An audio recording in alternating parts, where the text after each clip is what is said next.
Esto es La Entrevista con Raúl Valladares.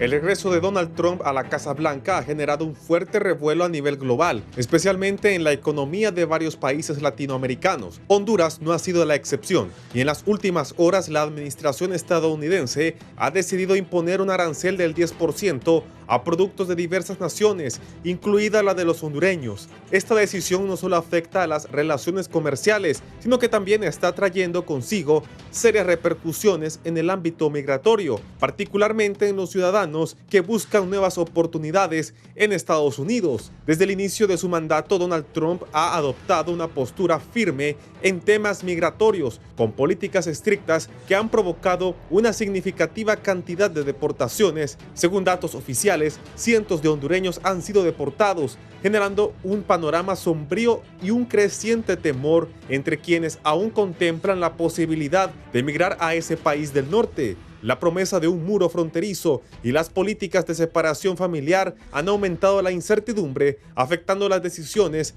de miles de compatriotas que piensan dos veces antes de emprender el peligroso viaje hacia los Estados Unidos. Sin embargo, este miedo a la deportación no solo ha frenado la migración, sino que también ha impulsado un fenómeno curioso: el aumento en el envío de remesas. Según cifras recientes del Banco Central de Honduras, el flujo de remesas ha registrado un incremento significativo en los últimos meses. Este fenómeno podría interpretarse como una estrategia de protección, donde los migrantes hondureños, temerosos de ser deportados, están enviando sus ahorros a sus familias en el país para que, en caso de que se les ordene la deportación, cuenten con un respaldo económico en Honduras. El dinero enviado por los hondureños que se encuentran en el extranjero no solo cumple con una función de respaldo financiero, sino que también está ayudando a mantener la estabilidad económica de muchas familias. En tiempos de incertidumbre, las remesas han demostrado ser un salvavidas para miles de hogares que dependen de esos envíos para cubrir sus necesidades básicas, señalan economistas. Este incremento en el envío de remesas también refleja la creciente desconfianza que los migrantes sienten hacia las políticas migratorias de Estados Unidos, los cuales consideran como una amenaza constante a sus esfuerzos por buscar una vida mejor. Por otro lado, el impacto económico de los aranceles impuestos por Trump también podría agravar la situación económica de Honduras. El país, que depende en gran medida de las exportaciones de productos como el café, la palma africana y el banano, podría verse afectado en su competitividad debido a estos aranceles adicionales. La imposición de un 10% de arancel a los productos hondureños que ingresan al mercado estadounidense podría generar pérdidas en los ingresos nacionales y, por ende, incrementar la presión sobre el gobierno para encontrar soluciones a los desafíos económicos y sociales derivados de esta medida.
Buenos días, gracias por estar en la entrevista de Canal 11 Radiovisión Honduras. Hoy es jueves 3 de abril.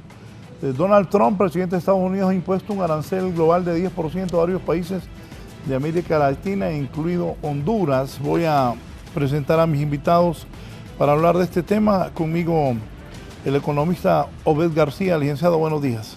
Buenos días, Raúl, y pues sí, ante esta problemática creo que es importante poderla abordar lo más pronto posible y empezar a pensar qué acciones podemos adoptar como país y sobre todo qué estrategias de negociación abordar ante este tema. Gracias. Gracias por estar acá, el economista y también docente universitario, licenciado Wilfredo Girón, buenos días. Buenos días, periodista Raúl. Quiero felicitarlo a usted porque creo que es uno de los programas más objetivos ahorita en los medios de comunicación.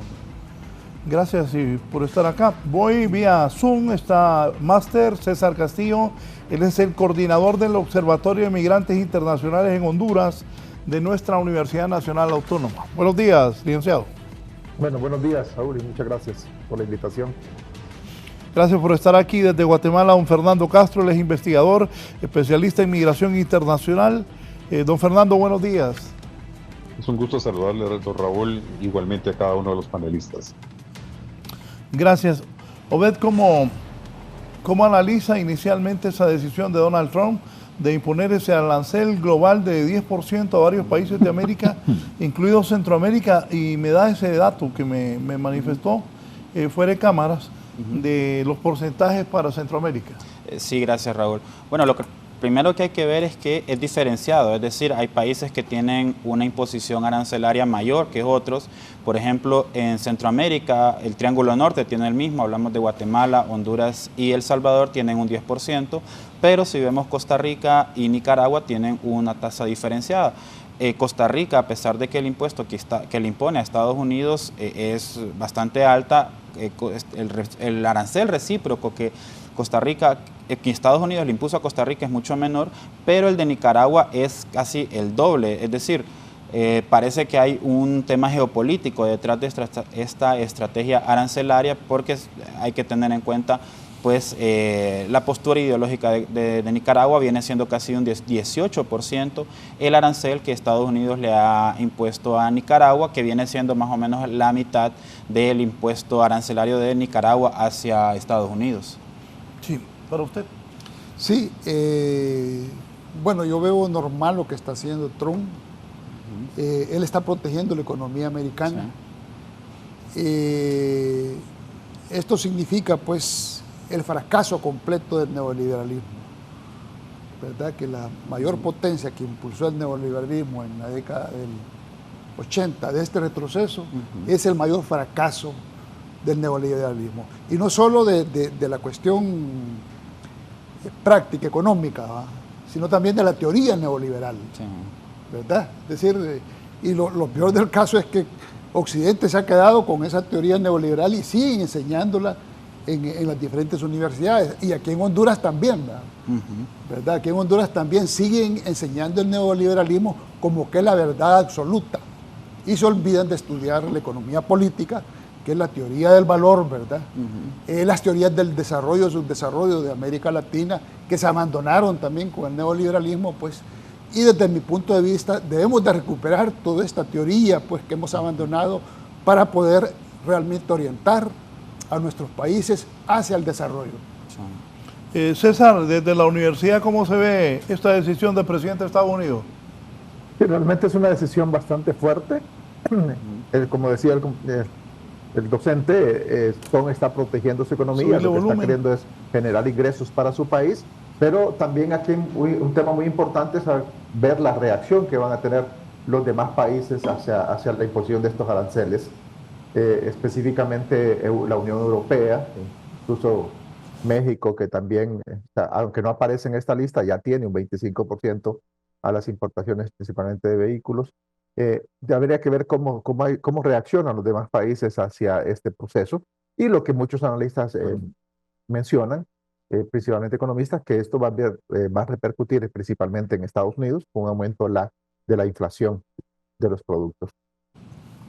Y en Guatemala, don Fernando Castro. Bueno, es una situación sumamente complicada para cada uno de los países centroamericanos. En esto lo que estamos viendo es que los productos ya no van a ser tan competitivos y en este sentido también va a disminuir lo que es la demanda y de la producción local y las consecuencias provocando una caída en el empleo. Y eso es lo que más debe, como se llama, también tomar en consideración los gobiernos, así como el aperturar nuevos mercados para poder subsanar esta situación que se está dando de la imposición del 10%. Sí, ¿a qué se debe este arancel impuesto por Trump a prácticamente todas las naciones del planeta? ¿Cuál es la finalidad? ¿Protección de la economía y qué más? Aquí hay dos puntos de vista. Totalmente de acuerdo que Estados Unidos ha sido una potencia históricamente proteccionista. Si vemos, por ejemplo, los aranceles que en el 890 a 1920 eran hasta del 60 y 70%. Entonces, la cultura estadounidense ha sido más de produzcamos en el país y consumamos dentro del país. Entonces, aquí totalmente de acuerdo. Esto es una postura que no es nada nuevo dentro de la política estadounidense proteccionista, pero como lo decía, si vemos el mapa de los aranceles que se imponen, parece que sí sigue un patrón geopolítico en donde los países que han sido opuestos o señalan a Estados Unidos como una posición imperialista reciben un castigo, y aquellos que de alguna manera están dentro de la misma posición estadounidense, pues se les perdona, como ya lo decía. Por ejemplo, Nicaragua tiene un 18%, China tiene ya un 34% adicional al 20% que ya le habían impuesto. México y Canadá todavía tienen unos días, mañana se va a saber cómo quedaría en su posición arancelaria frente a Estados Unidos. Entonces, hay que tener en cuenta desde mi punto de vista estos dos elementos. El primero, que tiene que ver con la protección estadounidense de su producción nacional y de su propio consumo, y lo otro pues con la estrategia geopolítica de posicionar o de alguna manera favorecer a unos países y castigar o ser grosero, ser rígido con otros que han sido contrarios a su posición pues de gobierno y todo lo que tiene que ver con las ideologías. Me decía que tiene una tabla ahí para mostrársela a los invitados, compañeros. Me decía Víctor Valladares de una tabla. Ajá, si me hablan de esa tabla. Sí, esa es precisamente la que estaba utilizando de referencia. Como le digo, China tiene un 34%, Vietnam tiene un 46%, por ejemplo. Japón es una tasa menor, de un 24%, sigue siendo alta. Corea del Sur, 25%. Pero en la parte centroamericana vemos que Costa Rica tiene un 10%, aunque el impuesto que le pone a Estados Unidos es del 17%, Guatemala tiene un 10%. Pero a Brasil... Sí, Brasil es una... Singapur. ¿Cuánto tiene Brasil ahí? Chile, Australia tienen 10%. ¿Sí? Turquía también, al igual que Colombia. Así es. Así es. Sí, y de acuerdo. Y aquí hay que ver también la respuesta de los diferentes países, porque Brasil inmediatamente salió ayer diciendo que van a imponer una ley para un arancel recíproco o para una medida recíproca. Honduras no está en posición de plantearse en una postura de ese tipo. Nosotros difícilmente podríamos. Además, tenemos que tener en cuenta que esto puede llegar a ser una oportunidad para diversificar nuestros socios comerciales, nuestras exportaciones y una estrategia de comercio regional que permita paliar y disminuir el efecto negativo de este arancel sobre la economía del país, sobre todo en lo que tiene que ver con la producción industrial y nuestras exportaciones, que de alguna forma se han concentrado casi al 80%, 90% en los Estados Unidos. Sí, mire, hay que ver pues que Estados Unidos está administrando una crisis. Estados Unidos es un país altamente endeudado, pues tiene una deuda de más de 36 mil billones, quiero decir 36 billones, ¿verdad? De 36 con 12 ceros de deuda, ¿verdad? Entonces es un país altamente endeudado, pues. Entonces, ¿qué está haciendo ahorita Estados Unidos? Reducir sus gastos, pues se está ajustando Estados Unidos, está ajustando la economía a las nuevas condiciones que se dan. ¿Por qué se sostenía antes Estados Unidos como una potencia económica mundial? Porque se tenía el patrón dólar, Entonces ellos podían pasar la crisis, pues, ¿verdad?, con el dólar a los demás países. Los gastos militares ellos los podían socializar con otros países, pues. Entonces, ¿qué pasa ahorita? Que ellos se ajustan ahorita a todo esto, pues, ¿por qué? Porque el patrón dólar está siendo minado, pues, principalmente por los BRIC, ¿verdad? Entonces, se está cambiando este patrón y ya lo que Estados Unidos podía sostenerse con esta medida, ahora ya no lo puede hacer, ya no lo puede hacer. Incluso hay que entender, por ejemplo, a Estados Unidos todo lo que está haciendo a nivel internacional. Por ejemplo, con la USAID, de acuerdo, con todos los programas de ayuda que tenía Estados Unidos. Ahí también hay un recorte fuerte. Con los gastos militares, por ejemplo, en Ucrania. Es decir, todo eso Estados Unidos dice, miren, a mí no me es rentable ya sostener todo esto que estoy haciendo, pues, como potencia mundial. Ya no me es rentable, estoy perdiendo. Están ganando las empresas militares, ¿verdad? Toda la fabricación de armas, eso ganan, pero yo pierdo como país. Entonces, Trump está protegiendo la economía americana, pues, ¿verdad? Ya no para ser una potencia hegemónica, ¿va?, sino para compartir la hegemonía con otros países, pues, ¿verdad? Ya no es la unipolaridad que teníamos anteriormente, eso se cae ahorita, ¿va? Y vamos a tener más una multipolaridad, pues, con los BRIC, principalmente con los BRIC, pues, Estados Unidos, ¿verdad? Entonces están surgiendo nuevas potencias, principalmente China. El principal enemigo de Estados Unidos es China, ¿verdad? Es decir, China invadió el mercado mundial de productos. ¿Por qué pasó esto? Pues porque Estados Unidos y todo Occidente, los países europeos, perdieron el capital productivo. El capital productivo emigró a China, porque ya les ofrece fuerza de trabajo barata, que es lo que crea valor, ¿va? ¿Qué es lo que crea valor? Fuerza de trabajo barata y calificada, ¿verdad? Entonces, a mí me da risa cuando dicen China es comunista. Me da risa eso, pues, porque China ha dejado de ser comunista, pues.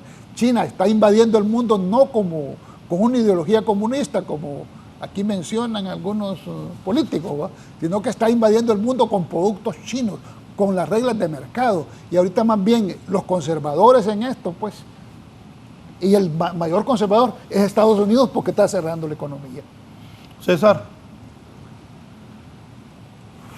Realmente es un tema bastante difícil, bastante complicado, y las repercusiones que va a tener en nuestros países. O sea, como decía Obed, Honduras no puede tomar ciertas decisiones apresuradas, tiene que analizarlo porque recuerden que o sea, si Honduras impone aranceles a los productos norteamericanos, también esto crearía un aumento de precios excesivo en el país. Entonces también, ¿verdad?, crearía un proceso de inflación bastante fuerte y esta situación perjudicaría más a Honduras. Y también el otro tema es el tema de la generación de empleo y todo. Pero lo que también nosotros vemos un poco es el tema de la migración. O sea, cómo va a afectar esta situación en tema de la migración también. Recordemos que si esta situación se genera mayor pobreza, mayores problemas en el país, entonces no va a repercutir en el tema de la migración, a pesar de que las medidas que está tomando en Estados Unidos para evitar el flujo migratorio de manera irregular han sido fuertes, pero también en el tema de Honduras, si entramos en un proceso de recesión económica, esto generaría mayores condiciones de pobreza, por lo tanto, la pobreza genera más migración en el país. Fernando, ¿ya se miraba venir esta decisión de Trump o toma por sorpresa a los países del mundo y en especial a los de Centroamérica? No, esto se veía venir. Recordemos que Donald Trump en su campaña presidencialista hizo mención de muchas situaciones en lo que era aranceles, y en ese sentido lo que pienso es que sinceramente los gobiernos no tuvieron la previsión necesaria para poder anticipar acciones de tomar. Eso en la misma situación que se está dando con lo que es el anuncio de las deportaciones, en donde vemos que hasta última hora, por lo menos en el caso de Guatemala, hasta el 28 de enero empezaron a tratar de elaborar un plan para la recepción de inmigrantes que sean retornados. Para darles un dato, en este caso, para Honduras eran más de 261.651 personas que tenían órdenes de deportación final y que no habían sido capturados al 24 de noviembre. y en este caso Guatemala también tenía alrededor de 253.403. Son datos que realmente debería de tomar en consideración los gobiernos, porque estas personas sí tienen orden de deportación final y debieron haber elaborado un trabajo de acción si hubieran ganado los demócratas o si hubieran ganado los republicanos. Pero no se hizo y ahora es tarde ante una situación que va a afectar sobre todo lo que son los empleos en las diversas empresas y sobre todo en lo que va a afectar a la economía de los países. ¿Sobre eso del empleo? Sí, gracias. Ahí hay un punto bastante importante porque hay que tener en cuenta, por ejemplo, que las remesas en enero crecieron un 17%.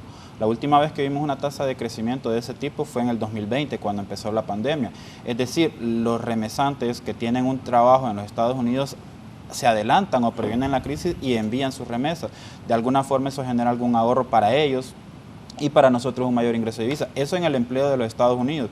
Es decir, nuestros migrantes temen, como ya lo dice usted, casi más de 250,000 personas que tienen orden pues prácticamente de ser retornados a Honduras, estarían buscando la manera de enviar la mayor cantidad de remesas al país para tener algún colchón cuando lleguen a Honduras. Ahora bien, en el empleo en Honduras hay que tener en cuenta que la mayor parte de nuestros empleados trabajan en 3 sectores puntuales: agricultura, silvicultura, ganadería y pesca, todo lo que tiene que ver con la producción agrícola, y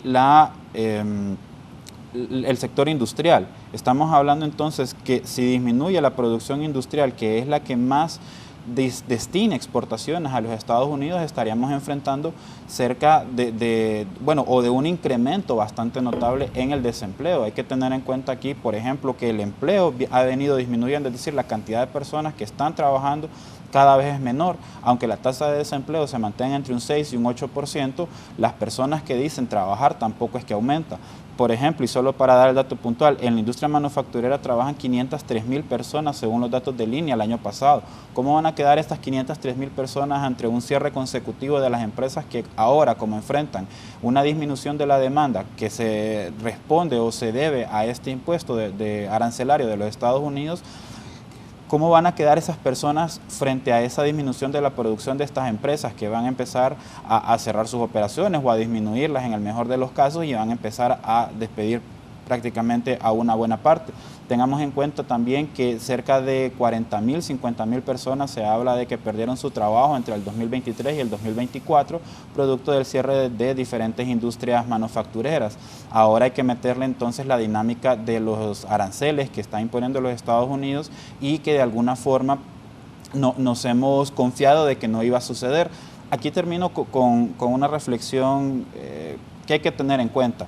Realmente nosotros teníamos que habernos preparado para esta situación desde el 2005, cuando firmamos un tratado de libre comercio que nos presentaba la oportunidad de aumentar y diversificar nuestra producción en un periodo de casi 15 años y no lo hicimos. Ahora que tenemos todas las medidas arancelarias que han disminuido, es decir, las cuotas de importación se han eliminado, y tenemos bastante ingreso de producción extranjera en granos básicos, en carnes, es decir, la canasta de consumo hondureña viene de países extranjeros y sobre todo de los Estados Unidos. Ahora con el tema de los aranceles, ¿cómo queda nuestra posición productiva en el país? Eso creo que también hay que tenerlo en cuenta, porque por supuesto que detrás de todo esto hay tratados de libre comercio que de alguna forma nos protegen o nos deberían de proteger mediante cláusulas ante estas medidas arancelarias que han tomado los Estados Unidos y que, como lo dice usted, maestro, están en todo su derecho de hacerlo porque es su economía y ellos tienen que velar por los mejores intereses, igual que nosotros, ¿verdad? Sí, yo creo que yo estoy de acuerdo con ellos que hay que tener cuidado ahorita con lo que se va a hacer en Honduras, pues, porque no es igual la condición nuestra que la condición de México, es diferente, pues. Miren, nosotros tenemos una balanza comercial deficitaria con Estados Unidos, ¿verdad? Entonces, nosotros ganaríamos poniendo medidas recíprocas, ¿verdad? Nosotros ganaríamos, pues, porque tenemos una balanza comercial deficitaria, es decir, nosotros importamos más de lo que exportamos y son alrededor de un déficit de 3,000 millones de dólares, que eso ha sido constante, pues, en el déficit comercial. Pero ¿qué pasa con esto? Pues que el principal rubro de ingresos de divisas no son las exportaciones nuestras, sino que lo que estaban mencionando ustedes acá, son el ingreso de remesas familiares. Ese es el principal ingreso que viene de fuera y principalmente de Estados Unidos. Eso es lo que está sosteniendo la economía hondureña. Entonces, poner una medida recíproca hay que analizarlo bien. Yo sí creo que se puede hacer en cuestiones muy específicas, en cuestiones que nosotros podemos sustituir esas importaciones, ¿verdad? ¿En qué, por ejemplo? En granos, ¿me entiendes? Si nosotros aquí tenemos tierra y tenemos fuerza de trabajo, incluso las tierras que tiene el Estado ahorita de los narcos, pues que está abandonada y tenemos fuerza de trabajo, ¿por qué no poner a producir todo eso, pues, y sustituir todos los granos que se utilizan para la agroindustria por producción local? Porque ahora hasta eso, pues, hasta la agroindustria, ¿verdad?, importa granos, pues. Entonces todo eso nosotros lo podemos sustituir. Entonces, si se toman medidas, deben de ser con productos específicos y no una medida global. No una medida global, sino que con algo muy específico para sustituir importaciones de lo que podemos sustituir nosotros, considerando nuestras condiciones. Miren, ahorita hay dos rubros que a nosotros nos están ayudando a sostener la economía hondureña. Incluso ahorita, el incremento ahorita en divisas es mayor la del café que la de las remesas. Miren, en café, a marzo del 2025, habían ingresado 544.1 millones, ¿verdad? Y en remesas eran 384.4 los incrementos. Estoy hablando de incrementos. Sí. Miren que el incremento es realmente de los ingresos de divisas son mayores ahorita por el café que por las remesas. Los incrementos, no en el monto global, pues, ¿me entiendes? Porque el monto global del ingreso de remesas, pues andan más de 2.000 millones. Y por el café 927.3 millones.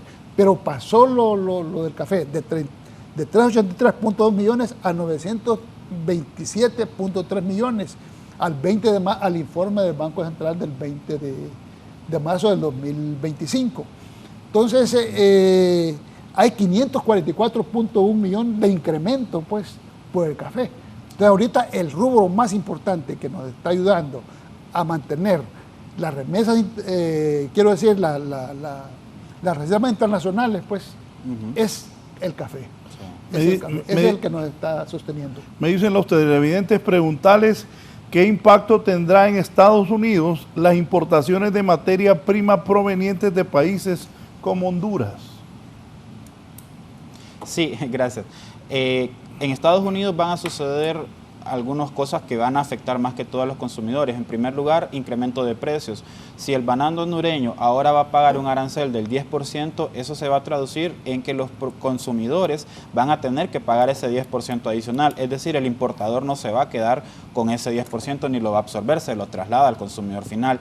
Entonces, por un lado, va a disminuir su capacidad de consumo del estadounidense promedio, que tiene ingresos más o menos medios dentro de la riqueza de ese país, y por otro lado también puede llegar a disminuir también el empleo, porque ante esta dinámica, las empresas que importen productos, por ejemplo, de Vietnam, donde tienen aranceles hasta de un 30%, lo que vamos a ver aquí es que estas empresas van a incrementar sus costos para producir, para generar productos y también para comercializar esos productos. Entonces van a tener que disminuir su mano de obra para tener algún ahorro y poder mantener su nivel de producción. Esas son ya estrategias que van a tener que ver cada empresa dentro de su plan de negocios. Por supuesto que el estadounidense tiene una capacidad de reacción y las instituciones estadounidenses, hay que decirlo, la Reserva Federal seguramente va a salir con una posición de política monetaria y crediticia para paliar o disminuir el efecto de los aranceles sobre el consumidor promedio y la actividad económica, y de alguna manera esto también nos deja ver qué tenemos que hacer nosotros. Como ya lo decía usted, profesor, tenemos que ver la potencialidad de nuestros sectores productivos y conjugarla con otros elementos de políticas para de alguna forma paliarlo, y que también esto nos sirva de lección aprendida de que las condiciones favorables que podemos llegar a tener hoy no se van a mantener. Entonces tenemos que reaccionar para potenciar o para de alguna manera paliar ese efecto. Y en este sentido, entonces, también hay que empezar a ver otras estrategias adicionales para diversificar nuestras exportaciones y que las importaciones puedan ser complementadas o sustituidas. Don César Castillo y don Fernando Castro, el desde Guatemala, el tema migratorio con todo esto, ¿cómo va a ir?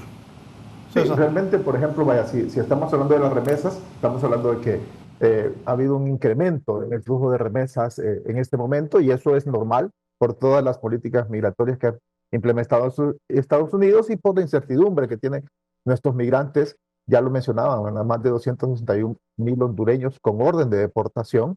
No es que ingresaron o que están en proceso, están con orden de deportación, que en cualquier momento pueden ser capturados y deportados a nuestros países. Y el otro tema también, en este momento la gente está, los que tenían sus ahorros por temor a ser deportados, los están enviando a nuestro país. Pero, ¿qué va a suceder después de que estas personas envíen sus ahorros al país, o que estas personas sean capturadas y retornadas al país? Hay dos situaciones. Una, que la tenemos que ver con preocupación, porque realmente en un futuro pueden disminuir las remesas, y que recordemos que las remesas es el principal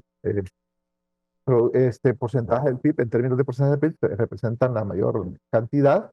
Es cierto que el café ha aumentado, pero el café tiene una volatilidad bastante fuerte. Ahorita tenemos un incremento en el tema de las divisas por café, pero porque tenemos unos buenos precios, pero si los precios caen, el café también no va a ser sostenible esa parte, mientras que las remesas han sido sostenibles en los últimos años. Ha habido un crecimiento siempre constante.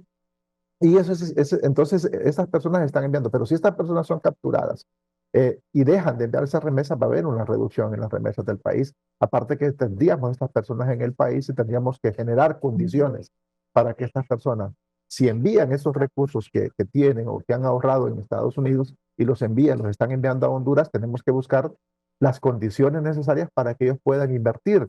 Porque si no, simplemente lo que van a hacer es que si estas personas son deportadas, llegan al país, en poco tiempo se van a comer esos recursos, o sea, porque no van a tener forma de invertirlos. ¿Por qué? Porque tenemos que generar las condiciones en el país.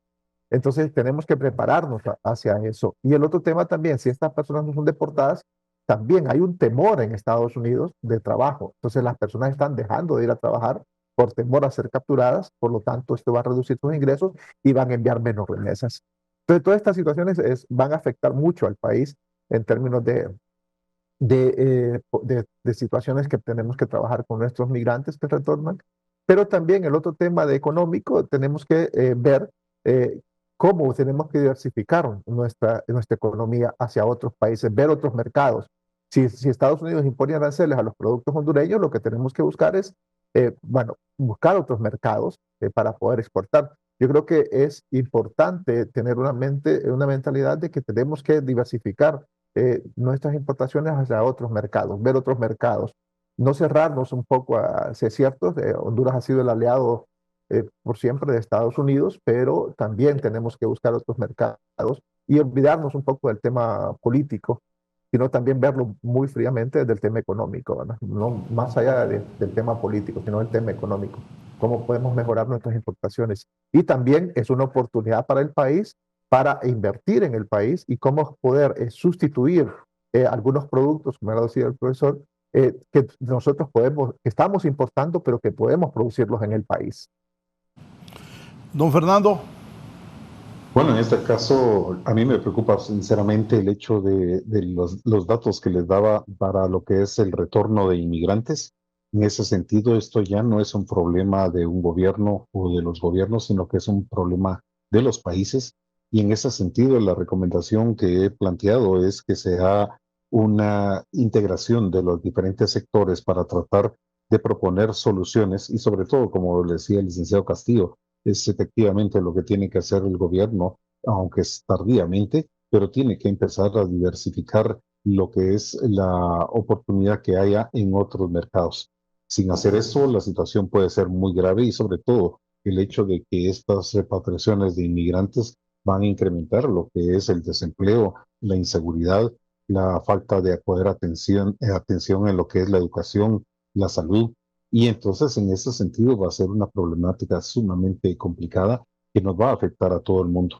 Recordemos que en este caso el gobierno de Guatemala, ante las medidas que está estableciendo Donald Trump, ha manifestado que esa legislación perdón, a estos aranceles que se han propuesto, pues son violatorios a lo que es el convenio de CAFTA-DR.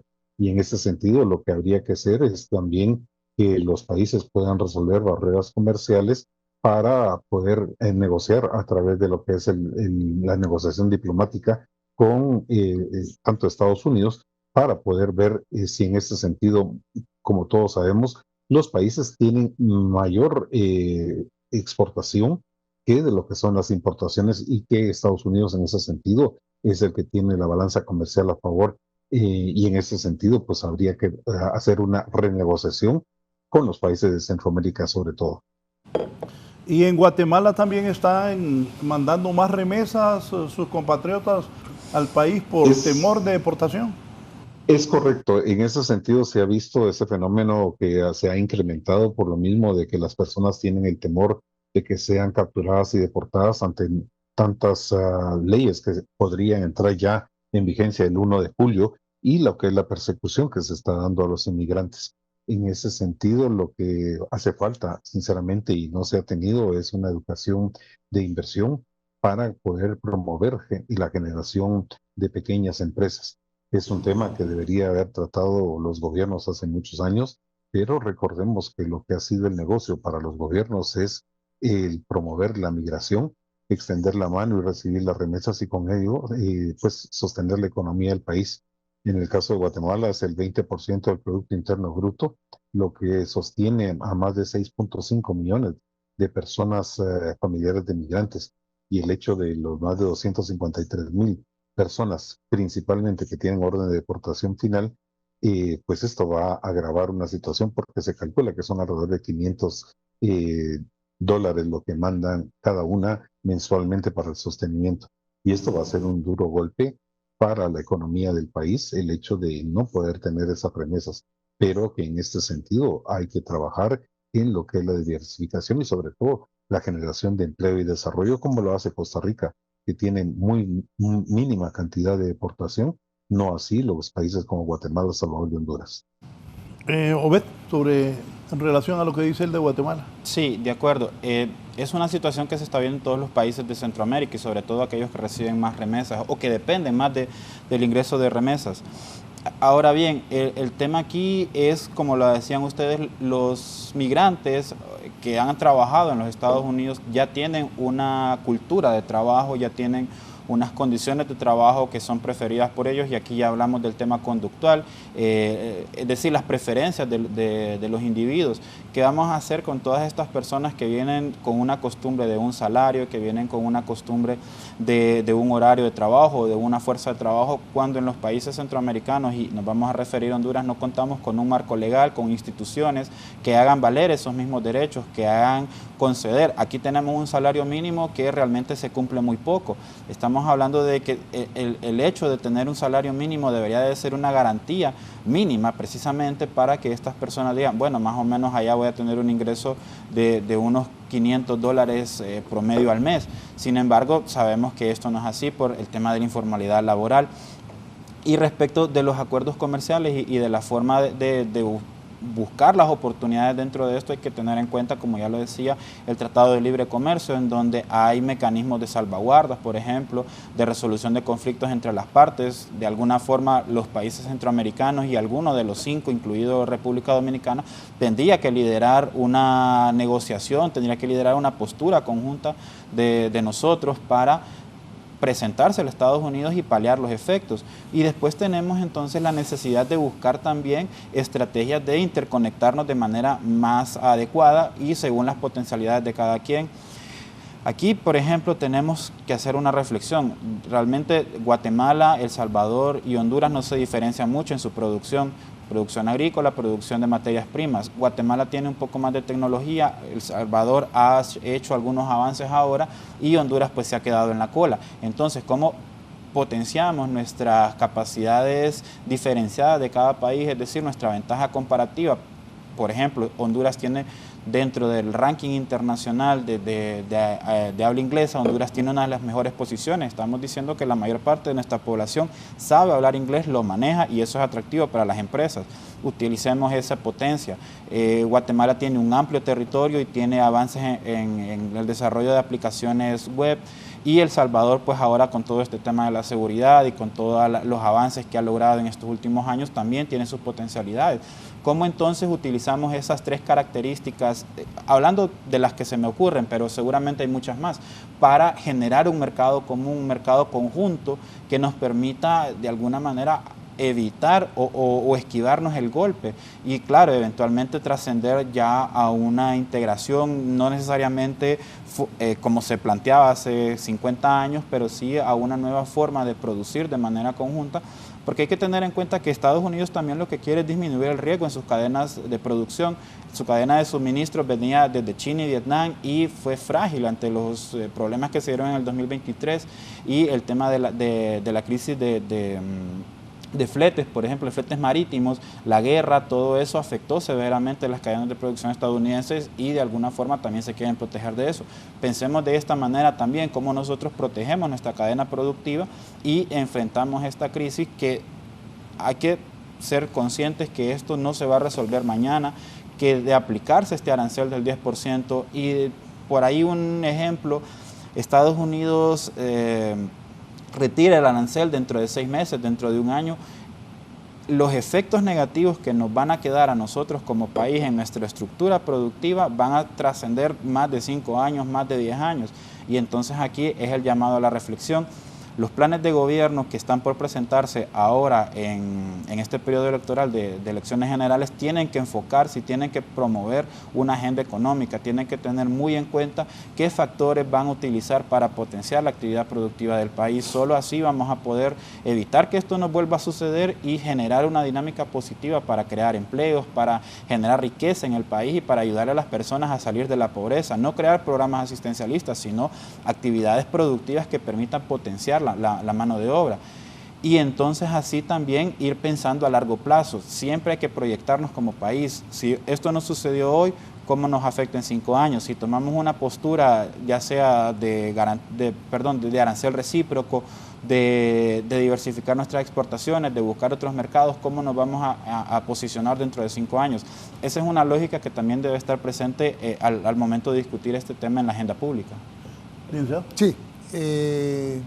Mire, mi análisis es un poquito diferente pues, a lo que se plantea ahorita con respecto a la fuerza de trabajo.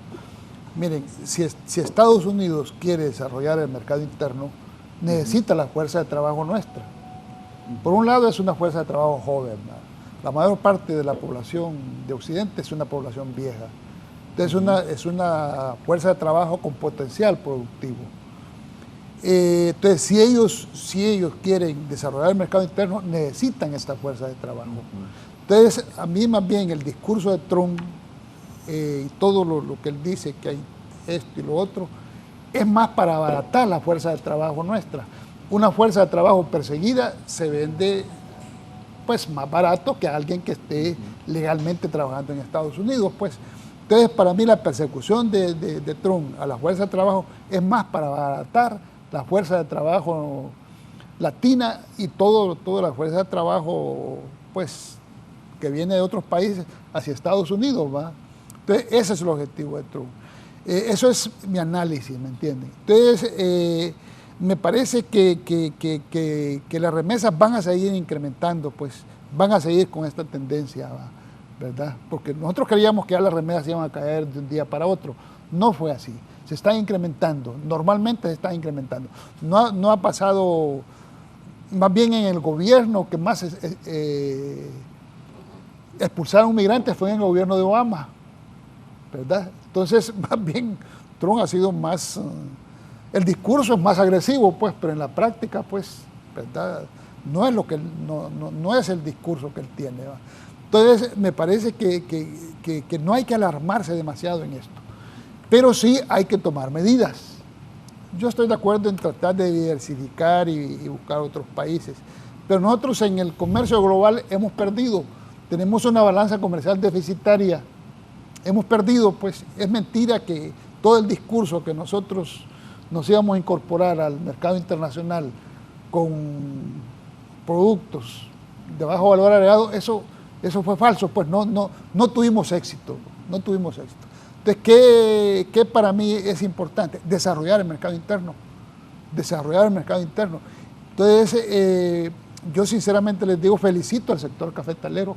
El sector cafetalero ha desarrollado no solamente las exportaciones, metiendo café ecológico y cambiando la política productiva del café en relación con la ecología, sino que también ha desarrollado el mercado interno. Mire, yo no sé si usted recuerda, periodista Raúl, hace 20 años nosotros no tomamos café bueno aquí en Honduras, ¿no? Pero mira ahora, en cualquier lugar usted tiene café de buena calidad en Honduras. En cualquier mall usted se va a tomar un café de buena calidad. Eso significa que se ha desarrollado el mercado interno del café. Lo mismo deberíamos... Bueno, otro mercado que se ha desarrollado fuertemente es el pollo.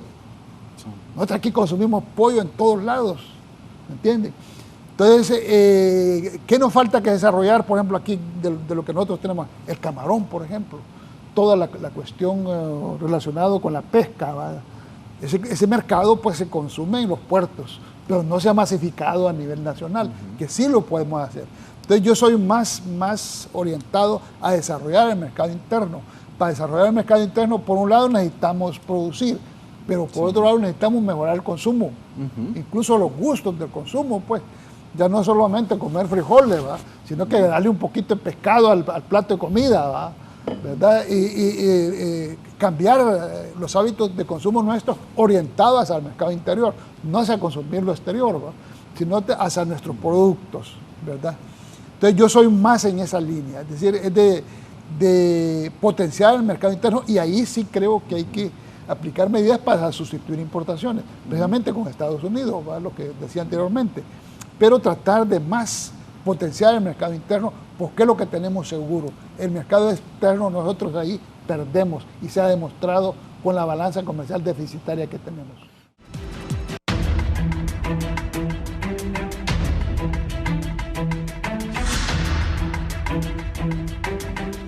Bien, continuamos. Me dice el empresario Pami Marinaki. Buenos días, Raúl. ¿Por qué no aprovechamos la oportunidad de invitar a los países que le impusieron impuestos más altos que vengan a Honduras a producir aquí para exportar hacia Estados Unidos, creando un entorno amigable para que se invierta en nuestro país con reglas claras y efectivas? Más bien hay que aprovechar esa coyuntura al mal tiempo, buena cara, dice el empresario Pami Marinaki. ¿Sobre eso, Beto? Sí, es que esa es la posición que a mí me parece más razonable. Por un lado tenemos que adoptar una postura de liderazgo en donde se convoque, ya sea por el tema de la producción, de adoptar una postura conjunta frente a los Estados Unidos como bloque centroamericano y el Caribe, y también para ver las potencialidades que cada país puede aportar a una nueva estrategia comercial. Hace poco hablábamos, por ejemplo, de la reducción de costos, abaratar costos en la producción nacional, y eso tiene que ver con el manejo de carreteras, con la disposición de servicios públicos, y ahora también con el avance en la transmisión de redes de datos.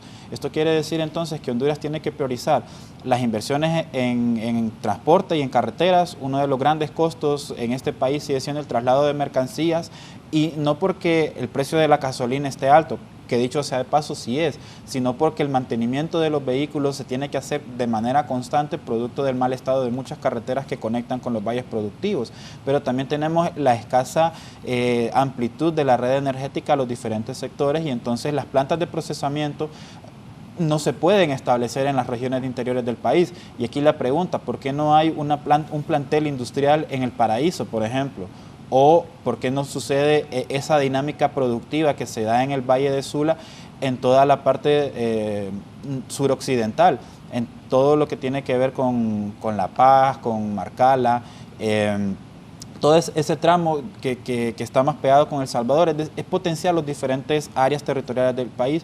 Y lo otro es la introducción de redes de transmisión de datos. Estamos en la era de la inteligencia artificial. La tecnología ha avanzado a pasos agigantados, y si nos quedamos en la cola, si no promovemos que las empresas implementen inteligencia artificial en sus actividades productivas, si no facilitamos el acceso a Internet en los procesos educativos, nos vamos a quedar todavía más atrás. y nos vamos a convertir prácticamente en un país que está muy destinado a quedarse en el rezago cuando los demás pueden llegar a avanzar. Esta es una reflexión importante, y la recuerdo de mis trabajos anteriores. No estamos solos en el mundo, seguimos compitiendo contra nuestros vecinos territoriales, y aunque podemos aliarnos en un bloque estratégico, también podemos dividirnos. Y si los países adoptan posturas más agresivas que la de Honduras, nos vamos a quedar atrás y prácticamente estamos destinados a enfrentar un futuro más sombrío de lo que ahora vemos. No hay que ser alarmista en el corto plazo, pero sí hay que tener una visión de largo plazo de cómo nos vamos a ver dentro de 5, 10 y hasta 15 años. Licenciado Girón. Sí, bueno, mira, ahorita a nivel regional también se están dando algunos movimientos. Por ejemplo, aquí en Honduras va a haber una reunión de la CELAC, ¿verdad? Y la presidencia de la CELAC pasa de Honduras, pasa a Colombia. Colombia está más agresivo contra Trump, ¿verdad? Más en el tema ambiental, ¿verdad? Más en el tema ambiental ellos pues quieren promover un consumo más limpio, una energía más limpia, pues, ¿verdad? Entonces están bastante agresivos. Entonces hay que ver qué pasa con la CELAC ahorita, a ver qué sucede. Hay que darle un seguimiento muy detenido a las conversaciones que va a haber en la CELAC ahorita, ¿va? Y sobre eso pues tomar medidas, ¿va? Entonces, yo estoy completamente de acuerdo con aquí el amigo pues economista en el sentido de mejorar las condiciones internas, ¿verdad? Por ejemplo, la cuestión de energía. Yo creo que se está haciendo un gran esfuerzo para mejorar la infraestructura eléctrica, y eso hay que reconocerlo. Hay grandes inversiones en subestaciones, ¿verdad? Y eso pues va a mejorar la estructura, porque se había descuidado el sector eléctrico. Pero necesitamos avanzar en eso de una forma fuerte. Por un lado, hay que rescatarle el hoyo financiero que tiene. ¿Por qué? Porque no ha tenido éxito en la reducción de pérdidas. 2% de reducción de pérdidas en 3 años no es algo que nos emociona, ¿me entiendes? Entonces seguimos con pérdidas altas y pues incluso tengo entendido que la ENE está nuevamente contratando bonos soberanos, ¿verdad?, para financiar su déficit. Entonces necesitamos potenciar el sector eléctrico. Yo una de las cosas que recomiendo en el sector eléctrico es impulsar la energía renovable. Bien, nosotros tenemos en Centroamérica la bendición que tenemos un sol, ¿verdad?, fuerte en todo Centroamérica. Y es la principal fuente de energía ahorita. ¿Por qué? Yo pregunto al sector eléctrico, a la Comisión Reguladora y al ENDE, ¿por qué no aprueban la tarifa bidireccional? ¿Verdad? Para nosotros poder impulsar la energía renovable, para que usted o yo podamos tener paneles en la casa y si tenemos excedentes que la ENE la compre. El año pasado comenzaron con una socialización, después se pararon. ¿Por qué? Esa es la pregunta. No entiendo por qué, habiendo tanta energía solar, estamos perdiendo el sol, pues, y estamos generando energía a base de carburantes, pues, ¿verdad? A base de combustibles importados, que eso ¿verdad?, nos hunde como país, y en el ambiente es un problema bien serio. Yo ojalá que me respondan, ¿me entiendes? ¿Verdad? Ojalá que me respondan, porque esto es bien delicado para el país. ¿Por qué no se impulsa la energía renovable en los niveles que se debe impulsar? Principalmente aprobando la tarifa bidireccional, ¿verdad? Porque no encuentro ninguna explicación para eso. Hace poco estuve reunido con técnicos del sector, estuve reunido con el ingeniero Baide, pues, que fue comisionado, con Gerardo Salgado, ¿verdad?, y otros compañeros ahí del sector eléctrico, ¿verdad? Y ellos me decían, no hay ninguna explicación lógica para esto, no hay ninguna explicación lógica, ¿verdad? Entonces necesitamos respuestas, el pueblo hondureño necesita respuestas. ¿Por qué no se impulsa la energía renovable?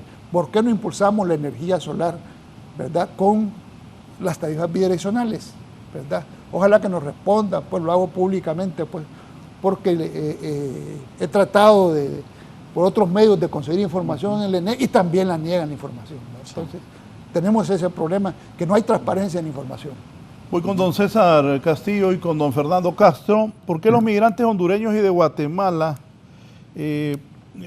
¿Han disminuido o se ha mantenido la misma migración o las políticas de Trump de deportar a la gente los ha contenido? Don César, primero.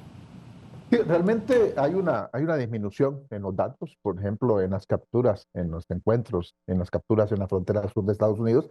Recordemos que la frontera está cerrada, han desplazado incluso parte del ejército. También la cancelación de algunos, por ejemplo, algunos paroles humanitarios para algunos países, en riesgo incluso la cancelación del TPS para Honduras. También el tema de el cerrar la aplicación del CBP One, que era una aplicación donde las personas podrían optar a una cita para poder tener poder ingresar a Estados Unidos. Y todas estas situaciones han disminuido, ¿verdad? El flujo migratorio, porque realmente la gente, bueno, hay que pensarlo un poco en este momento para poder llegar a Estados Unidos, e incluso se ve en la migración, no solamente de Honduras, sino en la migración a nivel de tránsito que pasa por Honduras. En este caso hemos tenido en el tema de una disminución de más del 87% de la migración en tránsito de otras nacionalidades que pasan por Honduras. Esta situación sí repercute, las políticas de Donald Trump van a repercutir en la migración, pero también no va a ser sostenible, ¿verdad? ¿Por qué? ¿Por qué no va a ser sostenible? Porque en la medida que no se mejoren las condiciones y no se tratan las causas estructurales o coyunturales de la migración en Honduras, la gente quizás va a hacer un compás de espera, pero después va a seguir. Y lo que va a hacer es que va a encarecer la migración, porque recordemos que aquí hay también un tema de tráfico de personas, va a encarecer la migración y también van a buscar otros países de destino de la migración, ya no solamente Estados Unidos, sino que la migración va a ser hacia otros países. Se va a ir a países como España, que ya es el segundo lugar para la migración de hondureños, y otros países de Europa, incluso se puede ver también hacia el sur. Entonces, ¿por qué? Porque si no mejoramos las condiciones en el país, difícilmente vamos a detener la migración. O sea, en este momento sí hay quizás un compás de espera de la gente que está migrando, pero la intención no cambia en los hondureños. Si nosotros vemos los datos, las estadísticas de algunas encuestas, por ejemplo la del INE, finales del año 2023, se está hablando de más de 50.000 hogares que tenían personas migrantes. Estamos hablando de más de 1.900.000 personas que tenían apoyo para poder migrar. Estamos hablando de que más de 1 millón, casi cerca de 1 millón de personas tienen la intención de migrar. Entonces, esta situación no va a cambiar si no se mejoran las condiciones en el país. Entonces, lo que tenemos que hacer es aprovechar las oportunidades que se están presentando. ¿Por qué? Porque todo proceso tiene sus problemas, pero también tiene sus oportunidades. Principalmente si estamos hablando de toda la política de Donald Trump y estamos hablando, por ejemplo, de imposición de aranceles en Estados Unidos, lo que significa que Estados Unidos va a tener que incrementar su producción para poder suplir estos productos que no van a llegar o que van a llegar más, más caros. Y por lo tanto, como decíamos aquí, va a tener que necesitar mano de obra. Entonces, esta mano de obra tenemos que aprovechar nosotros. ¿Por qué? Porque Estados Unidos, es cierto, hay un discurso muy fuerte antimigrante, pero si lo vemos, es un discurso fuerte ante la migración irregular. Entonces, tenemos la oportunidad de poder negociar con Estados Unidos un proceso de migración regular, una migración regular temporal, que ya se ha dado, pero que se puede seguir incrementando. Tenemos que buscar alianzas con otros países. El tema de la migración no atañe solamente a Honduras, ni a los 3 países del norte de Centroamérica. Es una situación más regional que tenemos que trabajar fuertemente en bloque. Tenemos que ver cuál es la posición de México, porque México juega un papel muy importante en el tema de la migración, ya no solo como país de tránsito, sino más bien también como país de destino. Tenemos que también ver un poco el tema de otros mercados, o sea, cómo se desarrolla alianzas para poder llegar a otros mercados, y también el tema de la producción local, que ya lo mencionábamos en este momento. Y lo otro también es que tenemos que revisar todos estos productos que se imponen aranceles, qué repercusiones va a tener en el CAFTA. O sea, ¿por qué? Porque también tenemos un documento y un tratado que podemos como una base legal para poder negociar también con Estados Unidos. Pero las negociaciones con Estados Unidos no pueden ser individuales de los países, tienen que ser en bloques. pero también tenemos que ver cómo miramos no solamente hacia Estados Unidos, sino también volvemos a ver hacia el sur, pero y una oportunidad cómo se reorganiza América Latina para poder trabajar de manera conjunta y poder generar oportunidades de crecimiento económico entre los diferentes países. Ya lo decíamos, cómo retomamos el trabajo de manera conjunta entre los países del norte de Centroamérica, porque hay mucha producción que la podemos desarrollar en los diferentes países. Para poder evitar un aumento en el costo de vida, porque eso sí es un tema bastante difícil. Ya tenemos condiciones complicadas en nuestro país. Ya Honduras es uno de los países más pobres y toda esta situación económica va a repercutir en un alto costo de vida de la población. Por lo tanto, al haber un aumento en el costo de vida y en mayores condiciones de pobreza, mayor desempleo, esto va a repercutir en la migración irregular. Don Fernando, ¿y la situación de Guatemala cuál es? Bueno, en este caso, Guatemala se ha notado también una disminución muy marcada de lo que es el flujo migratorio hacia los Estados Unidos. Recordemos que en el sexenio de López Obrador fueron 6.4 millones de personas capturadas, o sea, por las autoridades, y en este caso la presión de Estados Unidos en las elecciones presidenciales también fue de contener la migración, y esto ha sido mucho más efectivo. Vemos que fueron destacados más de 32.750 elementos del Ejército y Guardia Nacional, y en la administración Trump pues se ha implementado más de 10.000 elementos en la frontera norte, el cierre de las fronteras en el sur de Estados Unidos, y esto conlleva a que las personas se están reduciendo como decía el licenciado Castillo, en un bolsón determinado, porque las situaciones no han cambiado de lo que es la situación de falta de empleo, falta de desarrollo, así como lo que es las problemáticas existentes como es en Venezuela, en Cuba o en Haití, que generan mucho más migración. En el caso de Venezuela, pues son más de 8.7 millones de personas que han viajado hacia diferentes países con tal de tratar de mejorar sus ingresos. Y en este caso, el cambio, como mencionaba cabalmente el licenciado Castillo, estoy totalmente de acuerdo, que se ha hecho un cambio a lo que es como México, el lugar de destino, por la situación que se está dando. Claro, si las condiciones no cambian, esta situación en un momento determinado se va a volver a dar, no tal vez como la crisis humanitaria migratoria que se dio del 2020 a 2023, que fueron más de 8.7 millones de personas capturadas en la frontera sur de Estados Unidos y expulsados 6.5.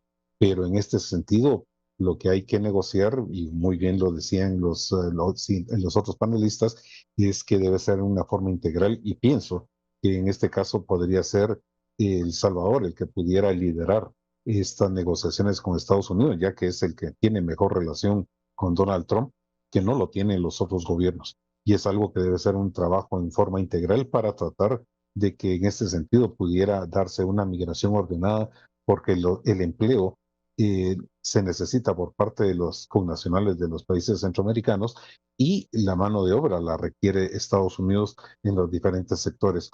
Se ha visto el incremento de lo que es en la construcción, en la falta de agricultura, que se están cerrando empresas, y en ese sentido el encarecimiento de los productos, que en un momento determinado va a afectar lo que es la administración de Donald Trump. Sí, a Honduras le afectó el TPS. Guatemala, ¿cuánta gente se queda en México de Guatemala? Tomando en cuenta... Bueno, en el caso, ya por darle un dato, en el 2024 fueron más de 253.425 personas las que fueron capturadas en Estados Unidos. Se calcula que en este caso en México fueron alrededor de más de 150.000 personas que han quedado en la República Mexicana. Se ha notado una merma enorme de lo que es la deportación de guatemaltecos vía terrestre de dicho país, y a la fecha tenemos más de 10.100 personas, y que Guatemala lidera lo que son las deportaciones que se están dando desde Estados Unidos. En el caso de Honduras eran alrededor de 8.400 al 30 de abril, y en ese sentido lo que estamos viendo es que las personas están cambiando su destino, como es México, porque México también recordemos que está ofreciendo la oportunidad de incorporarlos a lo que es programas como Sembrando Vida o Jóvenes Construyendo un Futuro, y en ese sentido lo que está haciendo es tratar de implementarlos en países como Salvador, Honduras y Guatemala para tratar de mermar la migración. Pero mientras no cambien las condiciones de falta de empleo y desarrollo, como mencionaba, puede haber un resurgimiento de lo que es la migración irregular.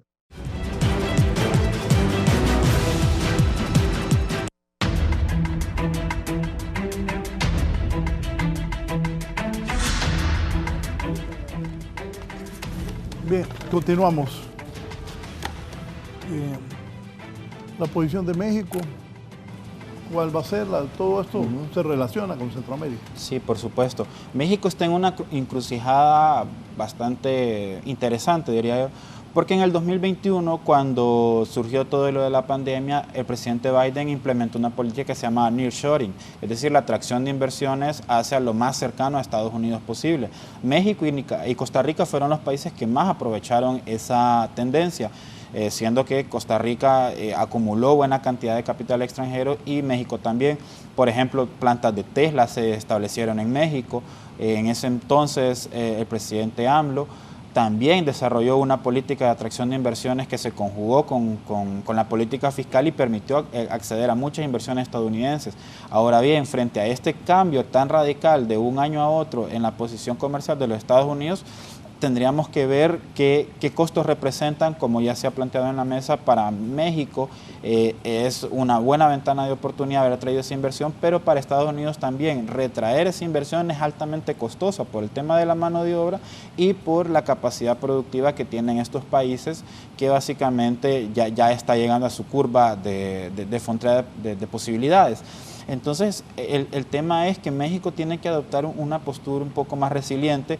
Ya vimos que el primer arranque de posición de los países, México y Colombia, fue aranceles recíprocos. Sin embargo, inmediatamente se dieron cuenta de que esa no era la respuesta, que eso generaba más problemas para sus propias comunidades que para Estados Unidos, y retrayeron su decisión. Estamos a un día prácticamente de que se anuncie qué arancel se va a imponer a México y a Canadá.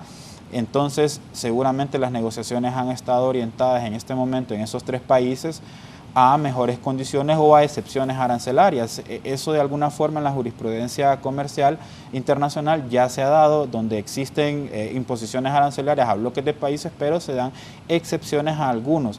También podría ser en el tema de ciertos productos, como ya lo planteaba, la producción de Tesla, donde el señor Elon Musk es muy cercano al presidente Trump. Podría llegar a ser que ahí haya una excepción a estos aranceles, y en algunos otros productos. También hay que tener en cuenta que el tema de los aranceles con México sigue siendo el combate a las narcoestructuras de criminales que se dan, y que también todo lo que tiene que ver con ahora el fentanilo, que se traslada, según el presidente Donald Trump, de México a Estados Unidos, y que esto de alguna forma es una manera para tratar de combatirlo.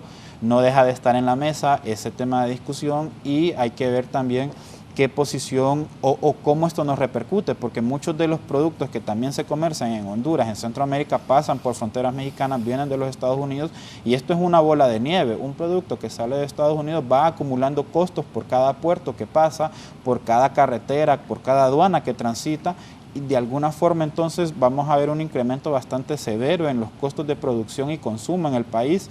Estamos hablando entonces que de aquí a unos 6 meses vamos a tener presiones inflacionarias bastante fuertes por el tema de producción agrícola, por elementos que se necesitan para la producción, como energía, combustibles, medicamentos, alimentos. Todos estos van a pasar por estas fronteras, y que con estos nuevos aranceles se estarían viendo aumentados, ¿verdad? Entonces, ahí es de nuevo lo que ya se planteaba hace un momento, la posición del Banco Central con una política monetaria y crediticia que permita amortiguar este efecto, que sin lugar a dudas se va a dar más pronto que tarde. Sí, mire, México está apostando por desarrollar el mercado interno. A eso apuesta México. ¿A qué apuesta México? A desarrollar el mercado interno. Y es lo que nosotros recomendamos para Honduras, pues. Por eso México les dice, no, bueno, aquí también voy a abrir las puertas para la fuerza de trabajo que venga acá, porque aquí voy a producir, ¿verdad? Mira, ahorita... Solo déjeme Don Fernando, ¿y Guatemala qué piensa sobre lo que ellos están diciendo? Bueno, en este sentido la situación es preocupante. El micrófono. ¿Perdón? Sí, es que no le escuchaba, ahora sí el micrófono. Pero lo que pasa es que ellos tienen razón. En este caso, lo que sucede es que México está buscando mano de obra porque lo que es en la frontera con Guatemala, la mano de obra es casi inexistente y el mayor flujo que se traslada es de Guatemala hacia las fincas de café, aguacate, melón, para lo que es levantarlas y las cosechas o hacer la producción necesaria. Pero en ese sentido, lo que vemos es que también debe haber una ordenanza en el sentido de la movilidad, porque muchos pasan de forma irregular, son capturados y retornados, y esta situación es la que debería de trabajar lo que es a través México y Guatemala, a través de lo que es el trabajador temporal fronterizo, que también se podría extender a Salvador y Guatemala para poder brindarles las oportunidades, porque se requiere mano de obra y esta es una oportunidad que puede incorporar esa mano de obra a México. Sí, decía. Sí, sí, lo que yo decía. Ustedes, miren, si nosotros no hacemos lo correcto aquí en Honduras, vamos a potenciar a México. Nosotros ya tenemos una balanza comercial deficitaria con México. La balanza deficitaria comercial anda casi en 800 millones de dólares. ¿Verdad? Aquí tengo los datos ahorita del año pasado. ¿Verdad? A México exportamos 282 millones de dólares, ¿verdad? E importamos más de 1.000 millones. Y que también tenemos una balanza deficitaria, lo que él dice. Aquí estamos importando hasta aguacate mexicano, ¿no? Sí. La realidad, ¿verdad? Entonces, miren, en México había una planta de fertilizantes que se privatizó, ¿verdad? Fracasó la planta, la cerraron, ¿verdad? Vino Claudia, pues, con López Obrador también en ese tiempo. Volvieron a recuperar la planta de fábrica de abonos, pues. Y ahorita en México regalan el abono a los productores. Lo regalan, pues, con esa planta están poniendo grandes cantidades de abono, pues, porque ellos también tienen petróleo. Entonces lo están regalando. Entonces, ¿qué significa eso? Que nos van a inundar de productos mexicanos. Si nosotros no cambiamos, mire, es urgente a nuestros líderes, pues, hacerles entender que hay que cambiar la cultura en Honduras, ¿verdad? Mire, la cultura en Honduras tiene que cambiarla al empresariado, pues, porque tenemos más un empresariado pegado a la teta del Estado, pues, que un empresario productivo, pues, más un empresario que le gusta más importar que un empresario que le gusta producir. Entonces, la cultura nuestra va más orientado a eso y eso es histórico, pues, desde que se saltó con nadie, pues, hasta ahorita, pues, hasta los contratos leoninos, más es una burguesía pegada al Estado, a la teta del Estado. Y por eso la politización ahorita por eso son las grandes inversiones en esta campaña, pues, porque quieren seguir pegados a las tetas del Estado. Entonces, debemos de cambiar de cultura política. Por un lado los empresarios, por otro lado los políticos que dirigen el país. ¿Verdad? Ya no podemos seguir con el nepotismo que tenemos en Honduras y politizando todo.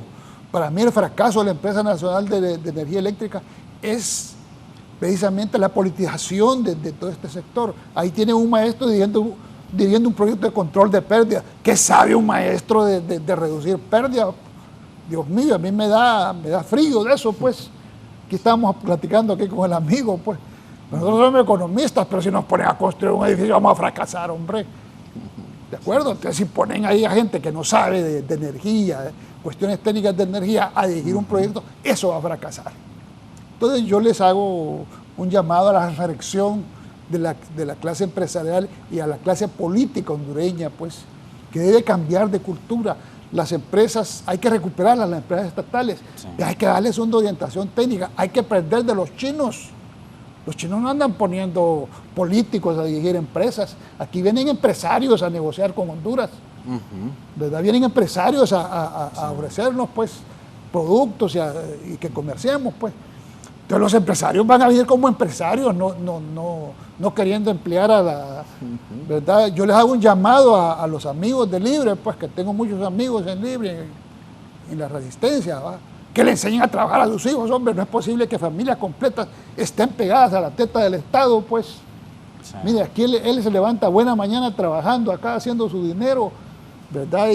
Pero no es posible que tengamos familias completas dentro del Estado, incluyendo los superrevolucionarios, pues, los de patria o muerte, pues, también han asaltado las instituciones estatales.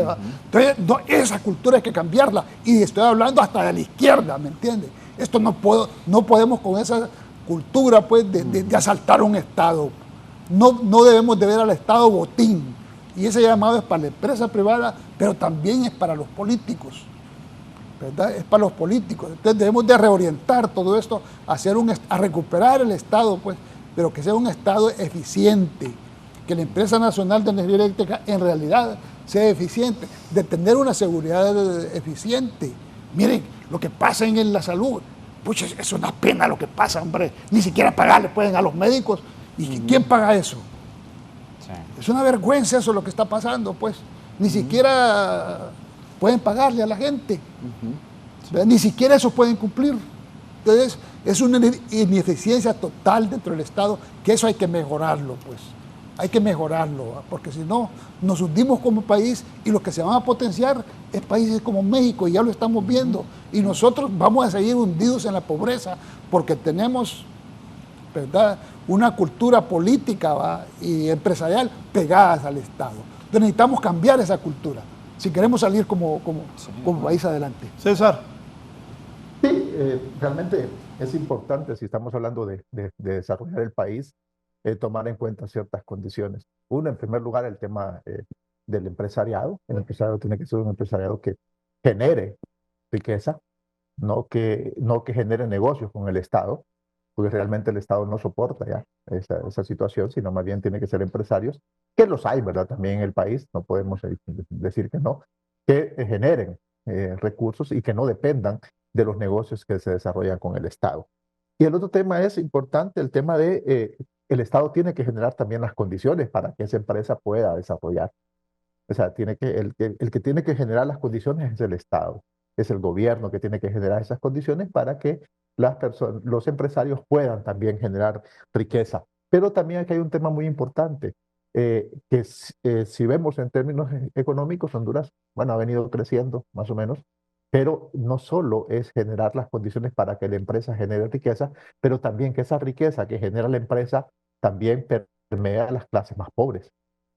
Porque no es porque no se logra, si genera riqueza, esa riqueza no permea a las clases más pobres y los pobres sigan más pobres.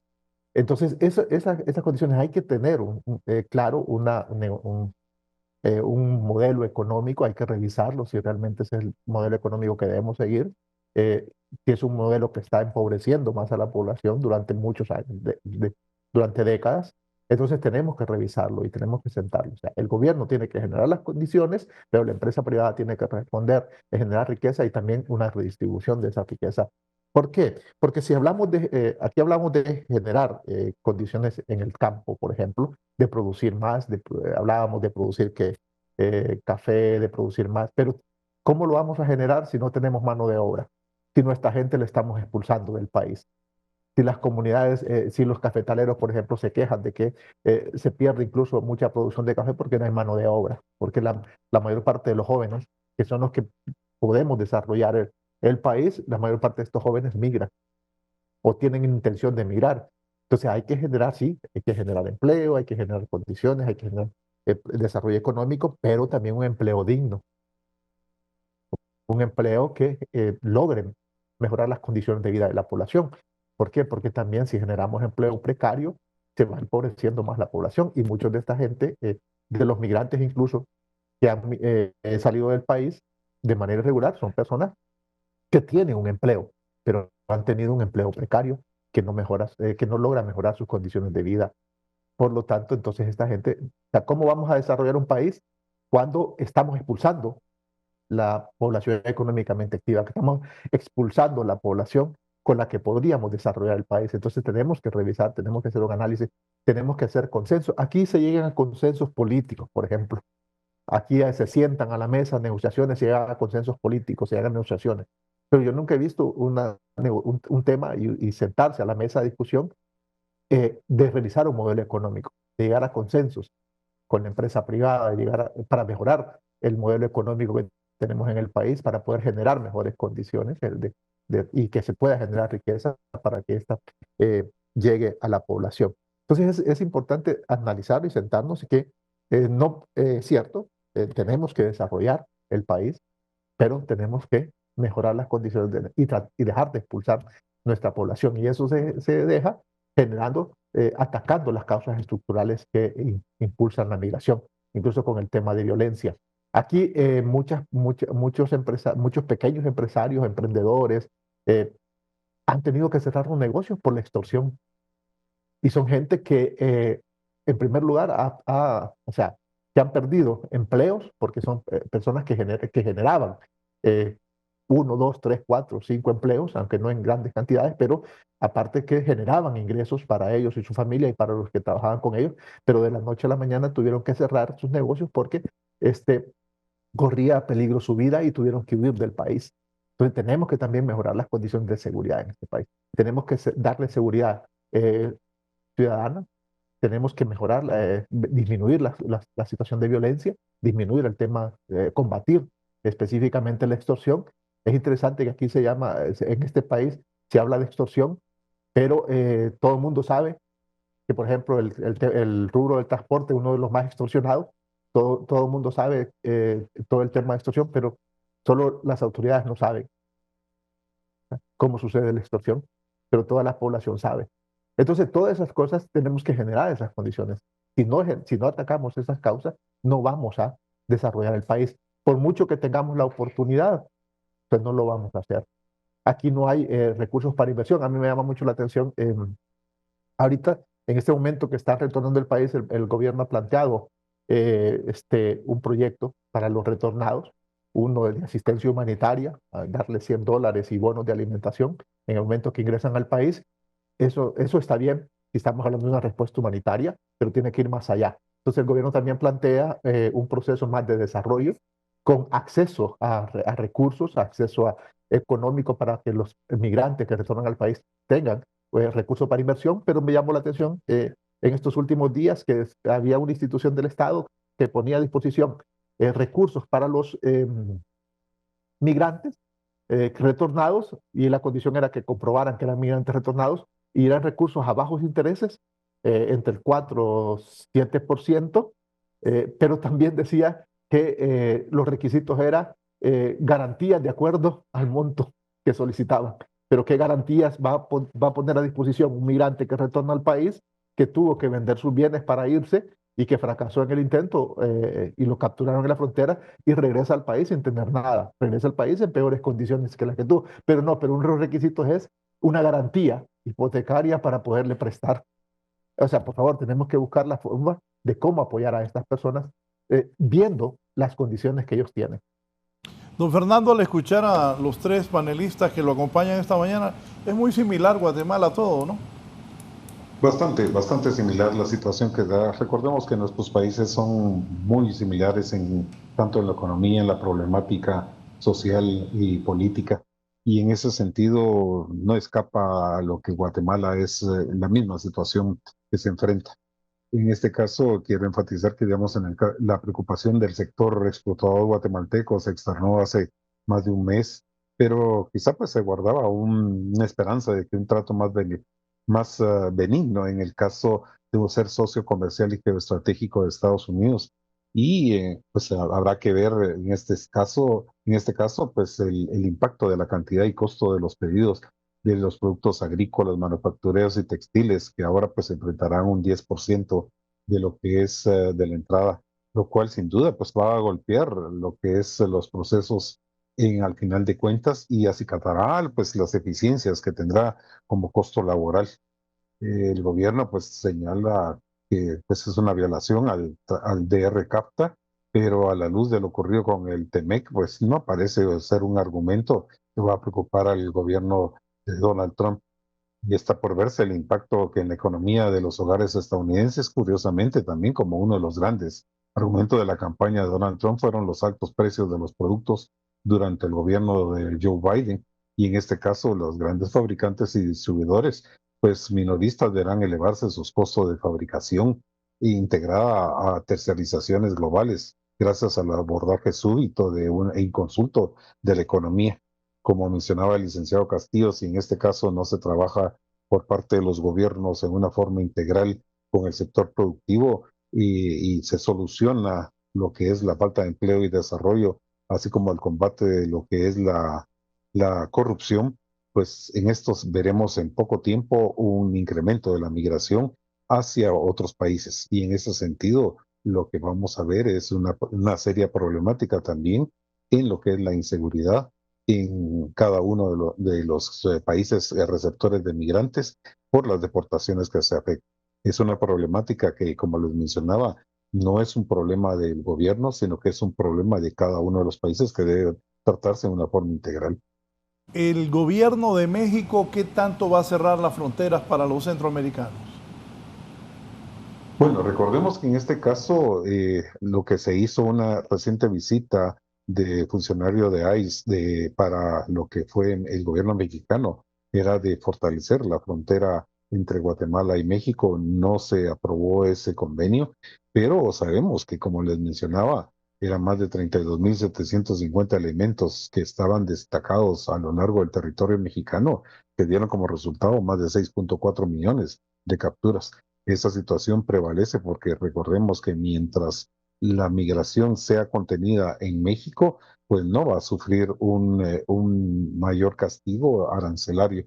Y esa situación pienso que va a prevalecer para tratar de disminuir lo que es la migración, como se ha dado hasta el momento, de bajar de alrededor de 5.700 personas capturadas en la frontera sur a de lo que eran los más de 150.000, 155.000 personas capturadas mensualmente. Eso es una rebaja sustantiva en las capturas, pero ha sido por el trabajo también que ha hecho efectivo el gobierno mexicano. César, sobre eso. Realmente México juega un papel muy importante y el tema aquí es que no solo México, recordemos que también ya en el gobierno anterior de Donald Trump desarrolló algunos acuerdos con los diferentes países de Centroamérica y también con Sudamérica, porque estábamos hablando en ese momento del tema del tercer país seguro, que era una estrategia para poder contener la migración y se llegaron a acuerdos con estos países, principalmente con México, con Guatemala, con El Salvador, incluso con Honduras, aunque desde Honduras se negó en ese momento que se haya firmado. Hace poco, una vez que tomó posesión Donald Trump también, llegó, bueno, incluso en el gobierno de Biden se hicieron acercamientos con el gobierno de Panamá para poder evitar el flujo migratorio por el Darién. Entonces, todas estas acciones se van a desarrollar porque Estados Unidos va a ampliar su frontera hacia el sur para evitar tener esa presión de migración en su frontera sur con México. Por lo tanto, va a desarrollar diferentes acuerdos con estos diferentes países. Incluso ya lo mencionó con México, con amenazas a aumentar los aranceles a los productos. Esa fue la primera situación que se dio en el gobierno si México no combatía la migración irregular por su territorio.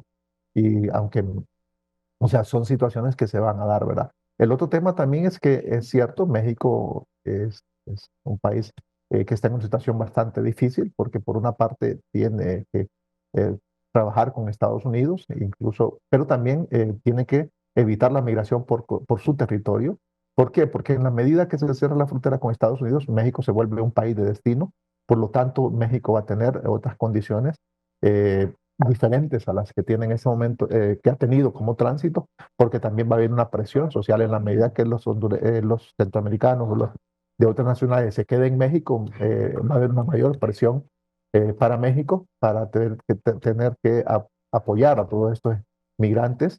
Incluso ya vimos en el 2019 con la crisis humanitaria de las caravanas del 2018, fue una situación difícil para México porque tenían más de 100.000 personas varadas en sus fronteras. Incluso había más de 30.000 hondureños que habían quedado varados en fronteras y México tuvo que utilizar recursos y buscar estrategias para poder asistir humanitariamente a estas personas. Y también vemos que, por ejemplo, en México ha aumentado las solicitudes de refugio y de asilo, principalmente de haitianos, cubanos y hondureños también. ¿Vale? Entonces es bien difícil la situación de México porque por un lado tiene que contener la migración para que no lleguen a Estados Unidos, pero en esa medida también va a tener que cerrar su frontera sur para evitar que las personas lleguen a su territorio y se queden en su territorio, porque también no tiene las condiciones para poder albergar a la población migrante como lo tiene Estados Unidos. César y Fernando, la posición de El Salvador de abrir cárceles para que traigan presos a su país desde los Estados Unidos. Bueno, en este caso recordemos que el propio presidente Nayib Bukele fue invitado por Donald Trump a la toma de posesión. Ya se había escuchado de que iba a recibir a lo que era a estas personas sindicadas de pertenecer al Tren de Aragua o lo que era Maras Salvatruchas, y en ese sentido es parte de una negociación que creo que lo que está haciendo es cuidando a su población inmigrante, que son más de 275,000 personas, y en este caso para evitar que pues pierdan el estatus de protección temporal. El hecho de no hacerlo creo que hubiera sido una situación grave para tanto la economía de El Salvador, y es una situación en la que pues obviamente se reconoce que es una medida de seguridad que se está implementando, que resulta más económico para Estados Unidos poder enviar y pagar $6 millones por estas personas que han sido trasladadas, y en este caso, pues desintoxicar lo que es las cárceles en Estados Unidos, haciendo un negocio mucho más beneficioso para lo que es Estados Unidos. Sí, realmente el tema de El Salvador es una jugada realmente política del presidente Bukele, porque por una parte está negociando con Estados Unidos la protección de sus compatriotas en Estados Unidos, pero por otra parte también está posicionándose como un país que ha controlado el tema de violencia, que ha mejorado sus condiciones de seguridad y que tiene la infraestructura, incluso no solo para albergar a las personas que delinquen en El Salvador o todas las que causaban todo el tema de violencia, sino también puede vender servicios a otros países para poder albergar a criminales o personas condenadas en su territorio. Entonces, que también tiene la infraestructura para poder hacerlo.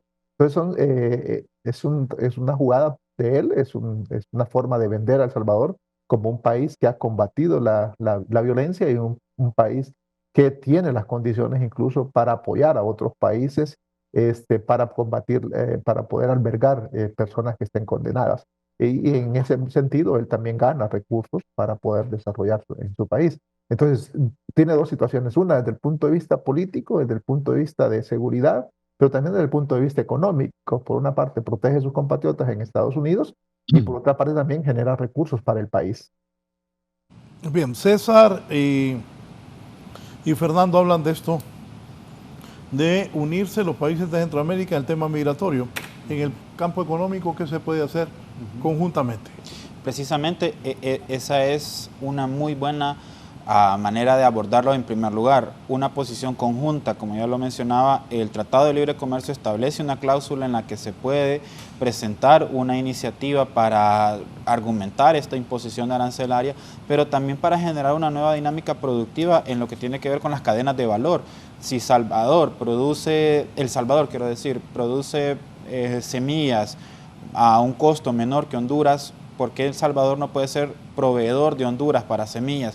A Honduras, que tiene territorios dispares y tiene montañas bastante elevadas, le es más factible producir elementos agrícolas como el café, que se produce a mejor calidad en alturas más elevadas, que se concentre en eso. Y Guatemala, que es mejor comerciando, se dedica a la comercialización. Entonces, y es un ejemplo bastante general, pero lo que quiero decir es precisamente pensar de manera cointegrada en los países del Triángulo Norte, que somos los más afectados por esta disposición, y por otro lado también que de alguna forma somos los que nos hemos quedado en la cola de la actividad productiva, cuando, Nicaragua no entra en la discusión, pero sí Costa Rica, que ha avanzado muchísimo más que nosotros, Panamá también, y el Caribe no digamos. La República Dominicana ha avanzado mucho también en la atracción de inversiones extranjeras. Ese es un primer punto de partida, y lo otro tiene que ver después con las posiciones cointegradas, podríamos decir, o estratégicamente pensadas de los diferentes bancos centrales. A esto me refiero de nuevo por la intervención o por una posición clara de los bancos centrales centroamericanos respecto de su política monetaria, su política crediticia y ahora pues su política cambiaria. ¿Qué posición de tasa de interés van a adoptar frente a una posible dinámica inflacionaria? ¿Cómo van a incentivar los créditos para las actividades productivas? Y cómo van a tratar el tipo de cambio ahora que puede llegar a haber una presión adicional con esta tasa de arancel que ha impuesto Estados Unidos. Las señales tienen que ser claras y tienen que ser muy puntuales en lo que tiene que ver con estas tres áreas, porque de alguna forma si ignoramos el tema y lo dejamos pasar, sinceramente lo que va a suceder más adelante es mucha más incertidumbre, y si tenemos en cuenta el proceso electoral en el que nos enfrentamos en este 2025, que dicho sea de paso, todos los procesos electorales generan incertidumbre económica, pero este también tiene una posición o una posibilidad de cambio respecto de las muchas políticas que se han implementado en los últimos 4 años, cómo van a cambiar. Entonces, las posiciones de los bancos centrales y la posición conjunta de los ministerios, ya sea de Relaciones Exteriores, para definir una política comercial es fundamental en estos primeros días de reacción ante la posición arancelaria de los Estados Unidos. Sí, miren, yo lo que veo en Estados Unidos, pues, que ellos, en realidad el problema que tienen es un problema que la gente que migra muchas veces no es la mejor población que tenemos en nuestros países. Entonces ellos quieren regularizar eso, pues, ¿verdad? Es decir, si, por ejemplo, si aquí exportamos, pues, delincuentes, ¿va? Es decir, ya los va a agarrar Trump y los va a mandar a El Salvador, pues, que es lo que está haciendo, ¿va? Pero ahí yo creo que Estados Unidos lo que va a tratar es de regularizar la migración, ¿verdad? Que se haga ordenada, pues, no lo que está pasando, porque lo que está pasando es un desorden completo, pues, que a nadie le conviene esto. Entonces yo creo que hay que negociar con Estados Unidos, pues, y los países de Centroamérica, ¿va? De regularizar esta situación, pues, porque ellos necesitan fuerza de trabajo, sí, pero tampoco quieren que les vayamos a amenazar a la población estadounidense, pues, ¿verdad? Es decir, ellos van a reaccionar si se ven amenazados, y ese es el discurso. Por eso Trump pegó tanto en esto, pues, porque en realidad los americanos se sentían amenazados de alguna forma, pues. Además la cultura nuestra en eso es bien delicada. Nosotros, pues, hasta en la universidad hay gente que se para, uno va entrando a la universidad y se para exactamente en el camino donde uno va a entrar. Pero Trump sigue sin salirse de la línea al hablar de ese 10% de aranceles. Eso mete miedo a los demás países. Sí, pero mire, definitivamente la política estadounidense esa no va a cambiar. No va a cambiar. Es decir, lo contrario, la va a apretar más. Bueno, ya las medidas para mí son radicales, es decir, son completamente radicales, pero el principal enemigo de Trump es China, no somos nosotros, es China. Entonces ellos están compitiendo con China, quieren proteger el mercado interno más con China que con otros países. Pero lo que usted decía, como que tiene problemas Estados Unidos también, eso, cerraron USAID. No, los gastos. Él está cortando gastos y buscando cómo generar. Exactamente. Es decir, mire, el problema de Estados Unidos es que está gastando más de lo que recibe y eso le ha pasado factura. Los gastos militares de Estados Unidos son grandes, toda la asistencia que da Estados Unidos con todas estas agencias es grande. Entonces ellos están ajustando la economía americana a su situación interna, porque ya no es sostenible. Antes era sostenible por el dólar, por el patrón dólar, pero eso les está cayendo, principalmente con la guerra de Ucrania, ¿verdad? Ellos, al perder la guerra en Ucrania, ellos dicen aquí ya no tenemos salida, o nos vamos a una guerra atómica, que yo no estoy dispuesto a eso, o retrocedemos. Entonces ellos retroceden a proteger su mercado interno, a proteger su mercado interno. Todas las medidas van a estar orientadas a eso. Entonces yo creo que nosotros podemos seguir, pues, un poco exportando personas, ¿va? Pero regularizadas, ¿va? Porque ellos la necesitan. Pero nos van a expulsar la gente que no necesitan y la gente que les va a crear problemas. Eso es un hecho. Bien, nos vamos al cierre. Voy con César Castillo y con Fernando Castro, que han tenido a bien acompañarnos esta mañana. César, conclusiones. Todo esto va a disminuir, que gente de Honduras vaya a los Estados Unidos, la gente está yendo a España también. La gente va a tener de Guatemala y de Honduras más temor, van a pensar que es muy difícil ahora el tal sueño americano con estas políticas de Trump, o la gente no va a hacer caso y va a seguir arriesgándose en tomar ese camino hacia Estados Unidos? César, gracias. Comentarios finales, por favor. Sí, mientras no se mejoren las condiciones en el país, la gente se va a seguir arriesgando.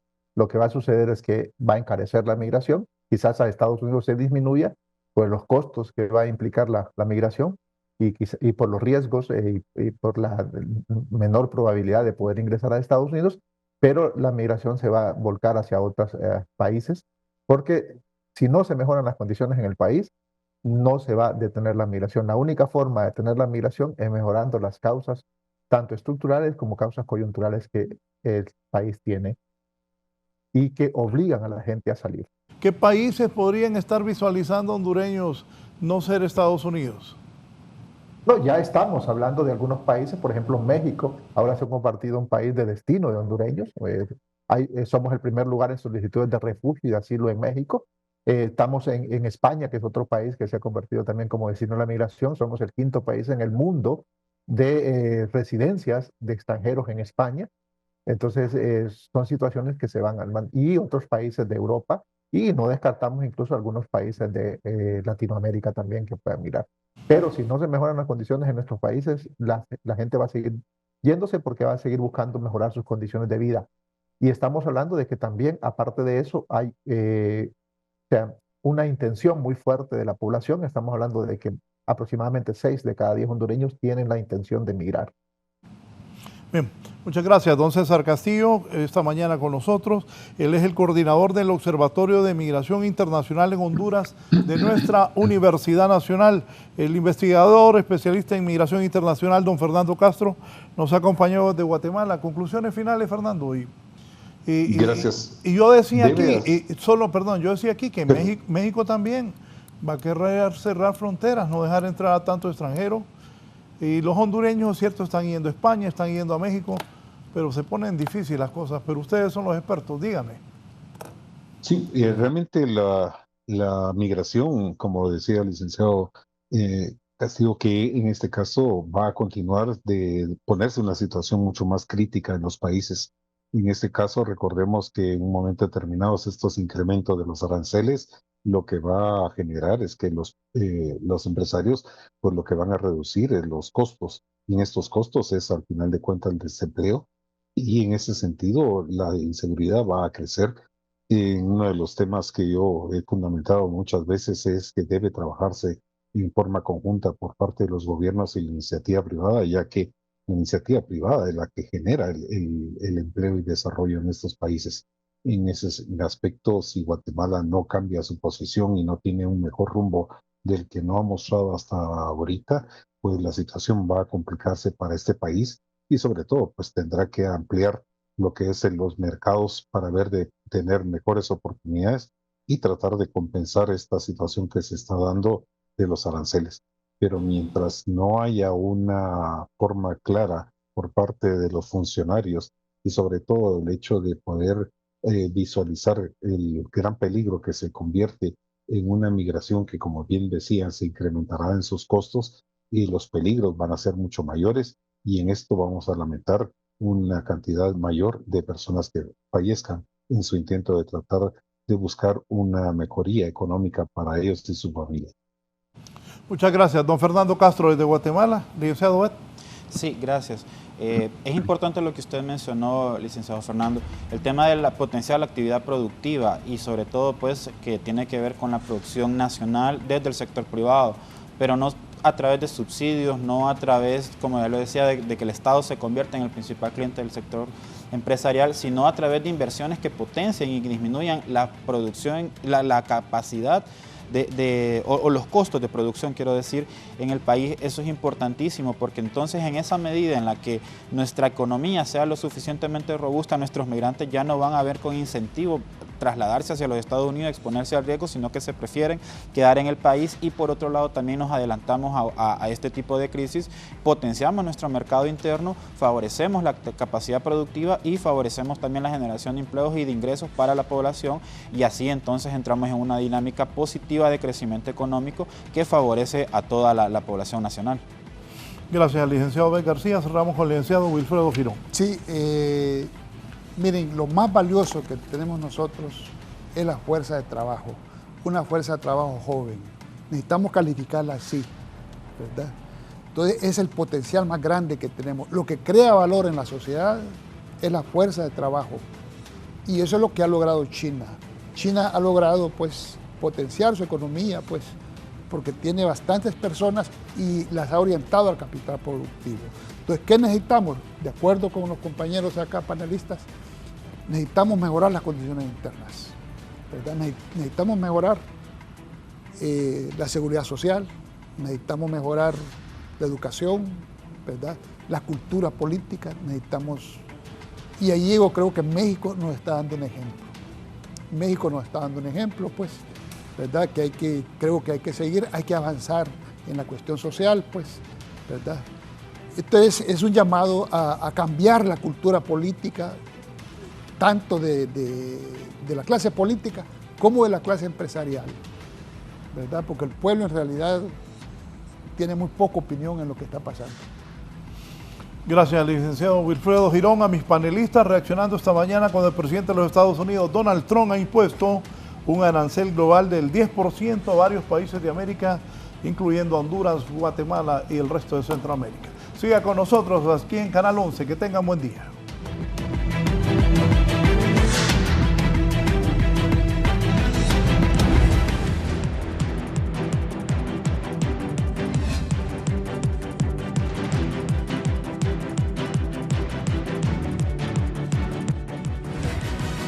Esto es La Entrevista con Raúl Valladares.